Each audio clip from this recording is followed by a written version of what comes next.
I'm really very interested in your reaction to all of this because it's not going away anytime soon. We got Senator Mark Kelly maybe having to come back and answer for this video. Of course, they want to defy and they think that this is another resistance against President Trump, but I don't think it's going to end well for the Democrats. What's your take on it all? It's another example of the way Democrats try to spin things.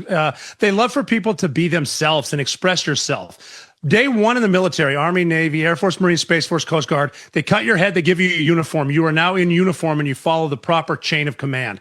They're so used to getting away with everything all the time. There's no repercussions. Nobody gets punished. But right now they're committing, like sedition's the word being thrown around. This is actually a conspiracy and peppered with treason. You can't just tell soldiers you might want to consider which orders you can obey. Every order in the military is lawful until proven otherwise, first of all. And which order is unlawful? They can't tell you because there isn't an unlawful order, and he's a commander-in-chief. Mark Kelly seems to be the highest-ranking guy here, a senator. He is not in the chain of command. The commander-in-chief is. The secretary of war is.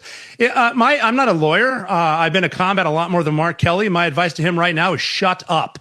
You're not doing yourself any favors. You can be recalled. And the Secretary of War noted today that picture that you posted of a rack. It was a pretty impressive rack. There's some V's on there. Everything's out of order.